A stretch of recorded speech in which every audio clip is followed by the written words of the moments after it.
Kim Chu, nausisa ni Bella kung ano ang trabaho kung hindi siya artista. Ni Kim Chu ang tanong ng kaibigang si Bella Padilla ukol sa trabahong pipiliin nito.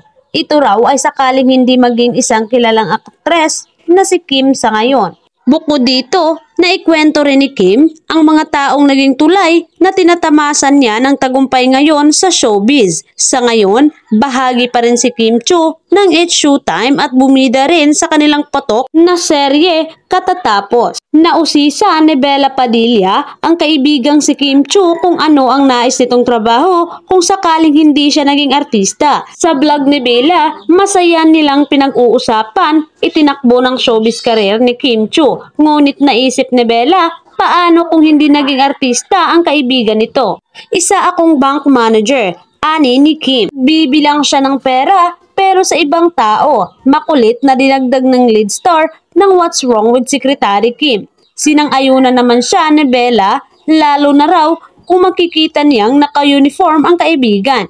Gayunpaman, nasabi rin ni Bella na para sa kanya, Queen of Character Development si Kim Chu.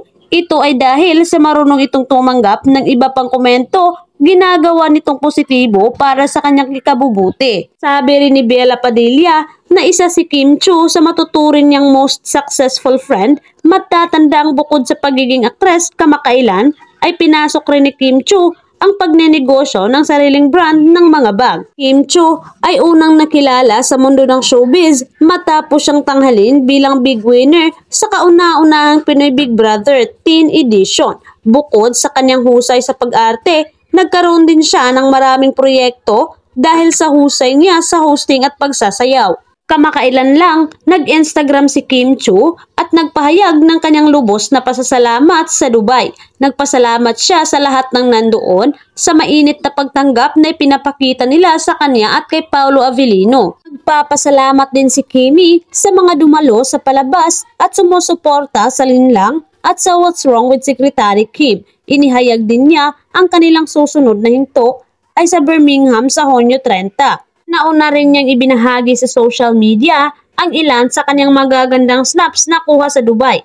Matatandaang nagtungo sa Emirates City ang aktres at ang kanyang What's Wrong with Secretary Kim co-actor na si Paolo Avellino. Kasama nito ang iba para sa Kapamilya Kalayaan Caravan 2024. Sa mga larawang ibinahagi ni Kim, makikita siya na maliwanag na nakangiti sa kamera.